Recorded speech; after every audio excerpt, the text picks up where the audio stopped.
हाय everyone, अस्सलाम वालेकुम। Welcome back to my channel. तो कैसे हैं आप लोग? उम्मीद करती हूँ कि सारे के सारे ठीक होंगे।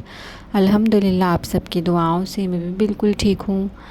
तो जी यहाँ पर मैं कुछ काम से गई थी और हस्बैंड के साथ फिर आते वक्त ना वो थोड़ा सा रुक गए थे वीआईपी साइड। और झीलों का शहर है भोपाल, तो बहुत ही ज़्यादा खूबसूरत भी है। झीलें झीलें आपको ज़्यादा देखने को मिलेंगी यहाँ पे। तो मौसम भी बहुत ज़्यादा हसीन हुआ था, बारिश चल रही थी, बारिश में हम लोग भीगते हुए गए। फिर आते टाइम वो थोड़ा सा रुके भी यहाँ पे। इतनी दूर घर से लेके, मेरे मायके से लेके ससुराल तक जो रास्ता होता है ना, ये बहुत लंबा रास्ता है।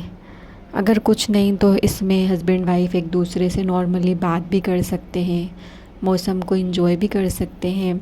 लेकिन हम दोनों चुपचाप खामोशी से इतनी दूर 17-18 किलोमीटर का रास्ता सफ़र तय करके चले भी जाते हैं, आ भी जाते हैं, लेकिन हमारे दरमियान में कोई भी बात नहीं होती। आज वो रुक गए थे रास्ते में। मैंने सोचा कि शायद अब उनमें और हमारे रिश्ते में तब्दीली आ रही है। मुझे लगा कि शायद सब कुछ ठीक हो रहा है, शायद खुशियाँ दस्तक दे रही हैं। लेकिन कभी कभी जो हमें लग रहा होता है वो सिर्फ़ हमें लग ही रहा होता है, हकीकत में वो चीज़ें होती नहीं हैं। रास्ते में मौसम को देखते हुए दिल का जो मौसम था ना, वो थोड़ा सा ठीक ठीक सा महसूस कर रहा था। लेकिन ये खुशी या ये दस्तक जो मुझे लग रही थी, मुझे नहीं पता था 2-3 दिन में इसमें बहुत ज़ोरों की तब्दीली आएगी। मियाँ बीवी का रिश्ता सिर्फ़ जिस्म का रिश्ता नहीं होता, ये सिर्फ़ आपके कमरे तक महदूद नहीं होता। ये तो ज़िंदगी भर चलने वाला, साथ का, एहसास का, इज़्ज़त का, हमदर्दी का, खुलूस का रिश्ता होता है। ज़रूरी नहीं है कि इसमें मोहब्बत हो, एक दूसरे से हमदर्दी हो ना तो भी रिश्ता चल जाता है। लेकिन रिश्ते में ना हमदर्दी हो, ना एहसासात हो, ना मोहब्बत हो, तो फिर रिश्ता चला नहीं जाता, वो घसीटा जा रहा होता है। यहाँ से आने के बाद कुछ दिन में मेरी ज़िंदगी में इतनी बड़ी तब्दीली आई, जिसको अगर मैं यहाँ पे बयान कर दूँ तो बहुत सारे लोगों को भी नागवार गुज़रेगा। और अपनी भी कोई प्राइवेसी होती है, इस वजह से सारी बातें यहाँ पे शेयर भी नहीं कर सकती। कुछ बातें बंदे और अल्लाह के दरमियान रहें तो ही बेहतर होता है। इंसानों तक आप पहुँचें तो कोई तो इससे रिलेट कर पाएगा, कोई मेरा मजाक बनाएगा, किसी को लगेगा कि मैं यहाँ वहाँ की बातें ही करती रहती हूँ। वैसे भी आप लोगों के कोई कमेंट नहीं आते। मुझे नहीं लगता कि ये बात को मुझे शेयर करना चाहिए। खैर जी, इतनी बड़ी तब्दीली जो मैं बता भी नहीं सकती, सिर्फ़ अल्लाह के सामने रो सकती हूँ, अल्लाह को बता सकती हूँ, इंसानों को नहीं बता सकती। बस वो चीज़ें जिनको मैं अब बेहतर समझ रही थी, जो मुझे लग रहा था कि मेरी ज़िंदगी में सब कुछ ठीक हो जाएगा, वो धीरे धीरे खुलने लगी हैं, मेरे सामने आने लगी हैं। मुझे एहसास होने लगा है कि मैं हर जगह गलत थी।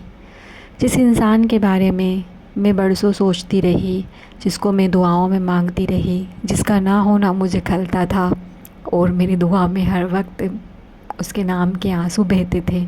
और अल्लाह ताला से मैं यही मांगती थी कि अल्लाह ताला वो जहाँ कहीं भी है ना, मुझे उससे मिला दे। हो सकता है कि मैंने अपनी ही वजह से उसको खो दिया हो, लेकिन अल्लाह ताला ने उन सारी चीज़ों को मुझसे मिलवाया। एक अरसे के बाद कहीं से कहीं चली गई, फिर कहीं से कहीं चली गई, इतना लंबा घुमा फिरा के मिलवाया। लेकिन इसलिए मिलवाया कि देख लो निशा, अगर तुम्हें मैं इन चीज़ों से अलग नहीं करता तो तुम भारी नुकसान उठाती। मैं बंदे के लिए वही करता हूँ जो उसके हक़ में बेहतर होता है। आज वो चीज़ें मुझे मिल तो गई हैं, लेकिन ना ही ये मुझे दिली इत्मीनान दे रही हैं, ना ही दिली सुकून दे रही हैं, बल्कि मुझे हर रोज़ खाती हैं, हर रोज़ मुझे अंदर से नोचती हैं। बंद कमरा, इस कमरे के बाहर एक आंगन, और इसमें ही मेरी ज़िंदगी महदूद होकर रह गई है। ना ही किसी को अपना दर्द बता सकती हूँ, ना ही किसी से कोई बात शेयर कर सकती हूँ। अगर मैं यहाँ किसी से कोई बात शेयर कर लूँगी तो उस बात में 4 चाँद लग के 4 जगह वो फैल जाती है اور بدلے میں بھی مجھے بولا جاتا ہے کہ تم ہی غلط ہو، تم ہی غلط ہو، تم ہی ٹھیک نہیں ہو۔ اگر تم ٹھیک عورت ہوتی تو کبھی بھی تم پہ دھبے نہیں لگائے جاتے۔ انسان کی زندگی میں جب اس کو ایک بار دھبا لگ جائے نا شادی کے نام کا، تو دنیا کا کوئی مرد ہی اس پہ بھروسہ کرتا ہوگا۔ مجھے نہیں لگتا کہ پھر کوئی اسے عزت دیتا ہوگا۔ عزت صرف مرد ہی دے سکتے ہیں نا، کیونکہ اللہ تعالیٰ نے یہاں صرف مرد کو ہی عزت دینے کا حق دیا ہے، عورت کو تو کوئی حق ہی نہیں ہے کہ وہ عزت حاصل کر سکے۔ لیکن اب سمجھ میں آنے لگی ہے، چیزیں کھل کھل کے سامنے آ رہی ہیں۔ کبھی کبھی چیزیں جو اوپر سے دکھ رہی ہوتی ہیں نا وہ ہوتی نہیں ہیں۔ کچھ لوگ وہ ہوتے ہیں جو بڑھ بڑھ کر کے اپنا سارا غصہ نکال دیتے ہیں، ساری باتیں بول دیتے ہیں، اور کچھ لوگ چھپ کے ثبوت اکٹھا کر رہے ہوتے ہیں، اندر ہی اندر جو ہے نا ہمیں بدنام کرنے کی سازش اور پلاننگ کر رہے ہوتے ہیں۔ ہمیں لگتا ہے کہ شاید یہ بدل گئے اس لیے ہماری بات کا جواب نہیں دے رہے۔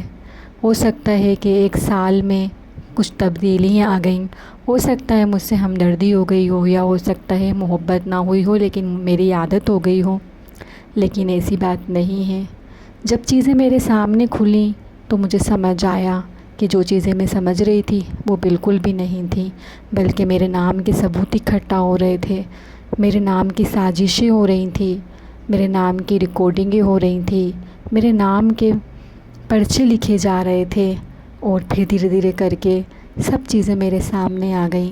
ان 3-4 دنوں نے میری زندگی بدل کے رکھ دی، اور پھر جب میں نے کھل کے ان چیزوں پہ بات کرنا چاہی تو بدلے میں سامنے والے میں بالکل بھی جھجک نہیں تھی۔ بدنام کرنے والا، پلاننگ کرنے والا، سازشیں کرنے والا کوئی اور ہو تو برداشت ہو جاتی ہے، لیکن جب وہ آپ کا ساتھی ہی ہو نا، جس کے ساتھ آپ نے سب کچھ چھوڑ دیا ہو اور جس کا ہاتھ پکڑ کے آپ چل پڑے ہو، یہ سوچ کر اندھے بن کر کہ یہ منزلیں جہاں لے جائیں گی وہاں چلے جائیں گے، اور پھر منزلیں اس موڑ پر لا کر روکتی ہیں آپ کو کہ وہی انسان آپ کو ذلیل اور خوار کر کے چھوڑنے کی پلاننگ کر رہا ہوتا ہے۔ وہ صرف ایک موقع کی تلاش میں ہوتا ہے کہ کب وہ آپ کو بدنام کرے اور بیچ راستے میں آپ کو چھوڑ دے، تو بہت دکھ ہوتا ہے، بہت تکلیف ہوتی ہے۔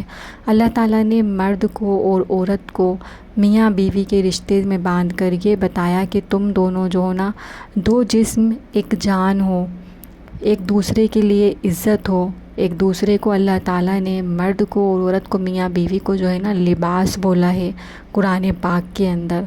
تو مطلب اپنی ہی عورت کو اس طریقے سے ٹارچر کرنا، اس طریقے سے اس کے ثبوت اکٹھا کرنا اور اسے اس طریقے سے بدنام کرنے کی پلاننگ کی سازشیں کرنا، مطلب کہ اپنا ہی لباس پھاڑ کے پھینک دینا۔